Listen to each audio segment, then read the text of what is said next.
Саламатсыздарбы? Нурус ТВ каналында жаңылыктар топтому. Акыркы сааттардагы жаңылыктар менен таанышып алыңыздар. Биздин каналга подписация болуп, видеого лайк басып, жаңылыктар менен өз убагында кабардар болуп туруңуздар. Экс-премьер-министр Феликс Холов мурдагы президент Аскар Акаевдин кызы Бермет Акаева менен жолукканы тууралуу жазган маалымат каражаттарынын үстүнөн сотко кайрылууга ниеттенүүдө. Бул тууралуу Холов өзү Азаттыкка билдирди. Анын айтымында айрым маалымат каражаттары жалган кабар таратып, ар намысына шек келтирүүдө. Мен эч качан журналисттер менен соттошкон эмесмин. Бирок бул жолу журналисттер буга чейинки жалган маалыматты төгүнгө чыгарбаса, сотко кайрылууга туура келет. Бермет Акаева менен соңку күндөр эмес, деги эле ар кандай кызматтарды ээлеп жүргөндө дагы жолуккан эмесмин. Аны бир гана жолу ал турмушка чыгып жаткан учурда конок катары үйлөнүү тоюна барып көргөм, деди Холов. Буга чейин айрым маалымат каражаттары Бермет Акаева Кыргызстанга Феликс Холов менен жолугуп, атасын өлкөгө алып келүү боюнча сүйлөшкөнү келгенин жазган болчу. 19 августта Бермет Акаева Кыргызстанга келгени белгилүү болгон. Аскар Акаев болсо кызы мекенине туугандары менен учурашуу үчүн барганын айткан. Бүгүн болсо башкы прокуратура Акаевдердин үй бүлө мүчөлөрүнө козголгон кылмыш иштерин ирети менен тизмектеп, мурдагы президент Кыргызстанга кайтса сурак берерин эскертти.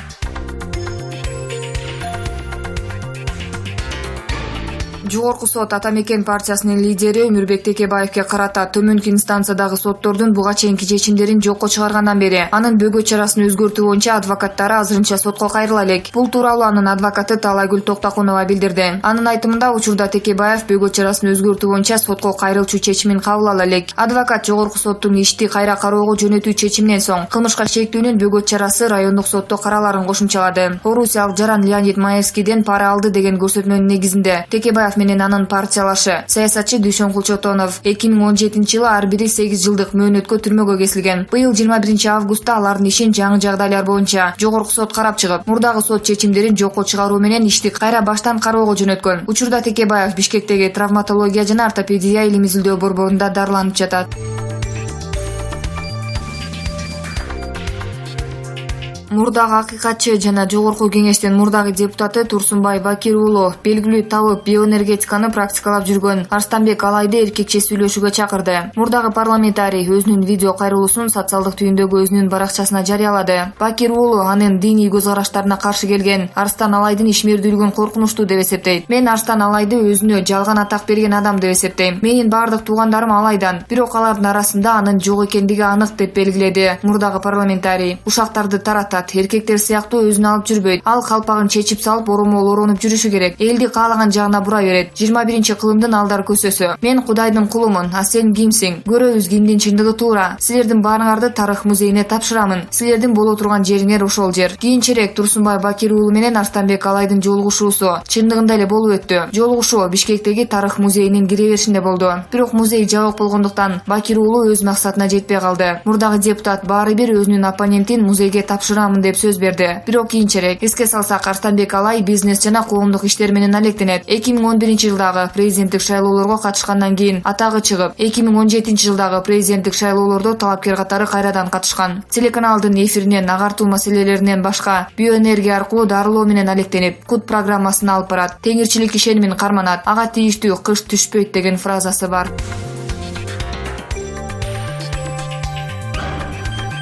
Кыргыз Республикасынын президенти Сооронбай Жээнбеков бүгүн 23 августта Улуттук энергетикалык холдинг компаниясы АКнын башкармалыгынын төрагасы Айтмамат Назаровду кабыл алды. Бул тууралуу президенттин аппаратынын басма сөз кызматы билдирди. Өлкөнүн энергетикалык коопсуздугун бекемдөө, энергетикалык тармакты реформалоо, алдындагы кыш мезгилине даярдык боюнча чаралар талкууланды. Энерго тармак токтоосуз реформаларга муктаж. Шаарлардын жана аймактардын тургундары үзгүлтүксүз электр энергиясы менен камсыз болушу керек деп баса белгиледи Сооронбай Жээнбеков. Мамлекет башчысы экономика тармактарына, ишкерлик субъектилерине үзгүлтүксүз электр энергиясын берүүнүн, кубаттуулуктун резервин камсыздоонун маанисин белгиледи. Коңшу мамлекеттер менен суу энергетикалык ресурстарды биргелешип рационалдуу колдонуу маселелери боюнча кызматташууну бекемдөө зарылдыгын баса белгиледи. Улуттук энергетикалык холдинг компаниясы АКнын башкармалыгынын төрагасы Айтмамат Назаров энергия объектилердеги штаттан тышкаркы абалдарды болтурбоо чаралары, энерго компанияларда акылдуу эсептегичтерди орнотуу, электр энергияны сатуу рыногун кеңейтүү,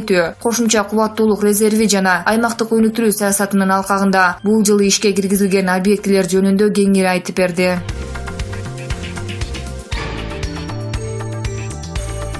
Үй камагына алынган депутат Ирина Карамушкина эгер мандатынан ажыратылса, анын ордуна ким депутат болуп келет деген суроо коомдо кызуу талкуу жаратууда. Негизи тизме боюнча Азиз Сурахматов кезекте турган. Бирок Сурахматов былтыр тизмеден чыгып, мэр болгонун Жогорку Кеңештин депутаты Элвира Сурабалзиева элдик медиага билдирди. Мен КСДПнын мүчөсү Ирина Карамушкинанын мандаты боюнча эч нерсе айта албайм. Азырынча биздин фракция сүйлөшө элекпиз. Жыйналыштар сентябрь айында башталат. Ал эми Азиз Сурахматов тизмеден чыгып мэр болуп кеткен. Кийинки кезек кимде экенин так билбейм деп билдирди. Белгилей кетсек, Азиз Сурахматов Бишкектин мэри болуп 2018-жылдын 8-август күнү шайланган. Кошумчалай кетсек, Бишкектин 1-май райондук соту Жогорку Кеңештин депутаты КСДПнын мүчөсү Ирина Карамушкинанын бөгөт чарасын карап, аны 8-октябрга чейин үй камагына чыгарган. Депутатты үй камагына чыгаруу боюнча башкы прокуратура өтүнүч киргизген. Сот ишти жабык карап, журналисттерди киргизген жок. Белгиленген убакытка чейин депутат Чүй облусунун аймагынан чыга албайт. Башкы прокуратура Ирина Карамушкинаны Жазык кодексинин 244-беренеси барымтага алуу боюнча шектелип жатканын билдирген.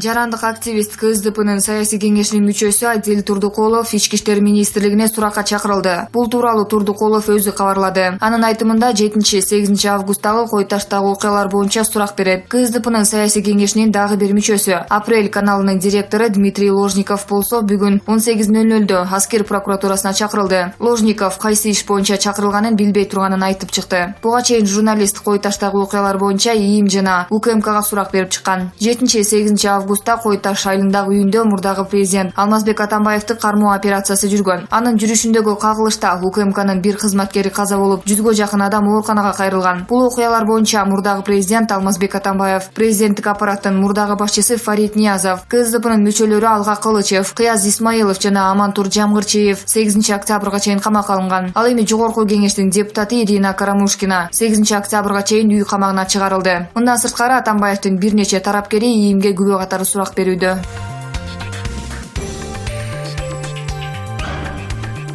Вице-премьер-министр Жеңиш Разаков Ак Тилек автожолу көзөмөл өткөрмө пунктуна жакын унаа каражаттарын салмактык көзөмөлдөө динамикалык тутумун орнотуунун жүрүшү менен таанышты. Бул тууралуу бүгүн 23 августта өкмөттүн басма сөз кызматынан билдиришти. Маалыматка ылайык, вице-премьер-министр коюлган жабдууларды, фото жана видео байкоо камераларын көрүп чыкты. Ошондой эле унаа көзөмөлдөө жана товарларды каттоо жайынын иши менен таанышты. Разаков тиешелүү мамлекеттик органдарга кыска мүнөттүн ичинде постто салмак көзөмөлдөө тутумун толук ишке киргизүүнү тапшырды. Автоматташтырылган салмак көзөмөлдөөчү тутумдун динамикалык системасынын биз үчүн мааниси чоң. Кыймылдагы транспорт каражаттарын таразалоого жана көрсөтүлгөн салмактан ашкан унааларды аныктоого шарт түзөт. Система толук кандуу иштеп кетиши керек жана борбордук серверге кошумча маалыматтарды жиберип турушу зарыл. Бул ЭАЭптин аймагынан товарды, жүктү ташуу, алып өтүү процессин толук башкарууга мүмкүнчүлүк түзөт. Системанын алкагында ол министрлик өз ара аракеттеништерин эске алуу менен иштин тийиштүү регламенти бекитилиши керек деди ал. Вице-премьер-министр ошондой эле товарды каттоонун стационардык сервистик пунктунун курулушу үчүн долбоордук сметалык документтерди даярдоо ишин жана буга байланыштуу каражат бөлүү маселесин тездетүүнү тапшырды. Ошондой эле бул автоматташтырылган системаны транспорт жана жолдор министрлиги өкмөткө караштуу салык кызматынын базасы менен бириктирүү тапшырылды. Тутум менен таанышуу маалында кимдир бирөөлөр тарабынан буга чейин коюлган электрондук табло, металл тосмо талкаланганы, камераларды бүлүндүрүү аракети болгону белгиленди. Учурда бул фактыны текшерүү иши жүрүүдө. Автожолдун ушул тилкесиндеги жабдууларын кайтарууну камсыздоо жана жол кыймылынын эрежелери сактоо керек деди Разаков.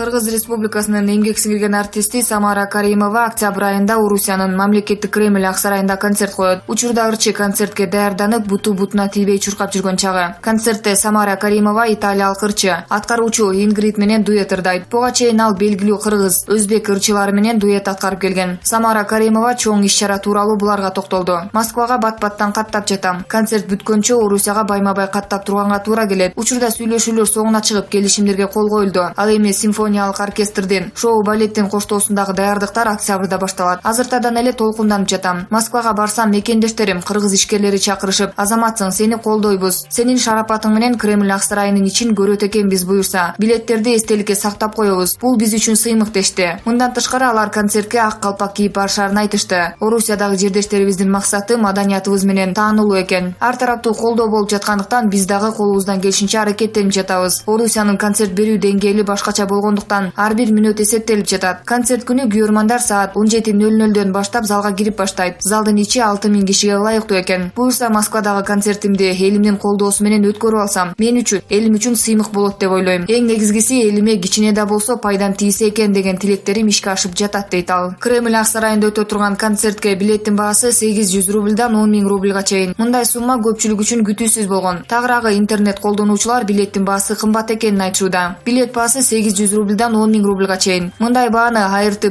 жоопкерчилиги чектелген коо менен келишим аркылуу түздүк. Кремль ак сарайында концерт коюунун көп эрежелери, шарттары бар. Мындан улам ушул компания менен келишим түзгөнбүз. Негизи залдын эң артындагы орундар үчүн билет баасы 2000 рубльдан башталат экен. Биз алар менен сүйлөшүп, түшүндүрүп билеттин баасын арзандаттык. Учурда билеттер электрондук түрдө жана Кремль ак сарайынын кассасында дагы сатылууда. Мени сүйүндүргөнү алдыңкы орундар үчүн билеттер сатылып, жокко эсе болуп калыптыр деп кошумчалады.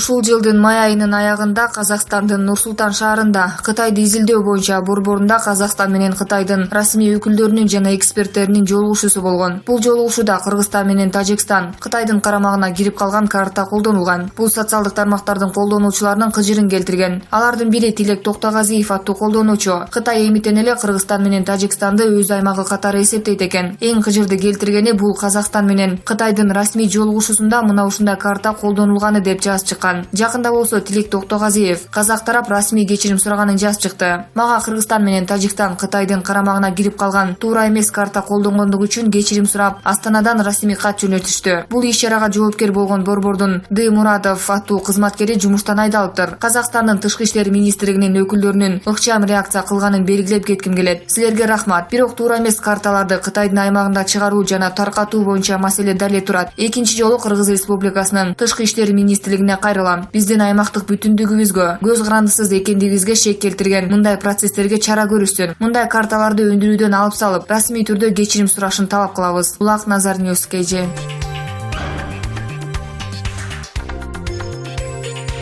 Мурунку президент Аскар Акаев Кыргызстанга келе турган болсо суракка чакырылат. Мындай билдирүүнү Башкы прокуратуранын маалымат кызматы таратты. Башкы көзөмөл орган социалдык тармакта талкууланып жаткан мурунку өлкө башчы жана анын үй бүлөсү боюнча комментарий берген. Буга чейин Акаевдин улуу кызы Берметтин Кыргызстанга келгени айтылган. Башкы прокуратуранын маалыматында Акаевдин үй бүлө мүчөлөрүнө, жубайы Майрам Акаевага, уулу Айдар Акаев жана күйөө баласы Адил Тойгонбаевге карата иш козголгон айтылат. Алардын аракеттеринен өлкөгө бир нече миллиондогон зыян келтирилген. Майрам Акаева башкарган Мээрим кайрымдуулук фондусунун ишмердүүлүгүн текшерүүнүн натыйжасында 30га чукул иш козголуп, мамлекетти 64 миллион сомдук чыгымга учуратканы такталган. Өлкө менчигине ондогон имарат кайтарылган. Аскар Акаевдин мурунку күйөө баласы Адил Тойгонбаев шылуунчулук кылган, салык төлөөдөн баш тарткан, монополиялык аракеттерге барган деп күнөөлөнүп, сыртынан 20 жылга эркинен ажыратылган. Мындан тышкары мүлкү конфискацияланган. Ошону менен бирге сот Манас эл аралык аэропортунун пайдасына 10 миллион доллар өндүрүүгө милдеттендирген. Ал эми Айдар Акаевдин үстүнөн 4 кылмыш иши козголуп, келтирген зыяны 3 миллион долларга бааланган. Анын күнөөсү дагы 11 иш боюнча аныкталган. Белгилей кетсек, мурунку президент үй бүлөсү менен 2005-жылы 24 мартта болуп өткөн окуялардан кийин Кыргызстандан чыгып кеткен. Башкы прокуратура үй бүлө мүчөлөрүнүн кээсин камакка алуу чечимин чыгарса, Айдар Акаевге, Адил Тойгонбаевге жана башка туугандарына эл аралык издөө жарыялаган.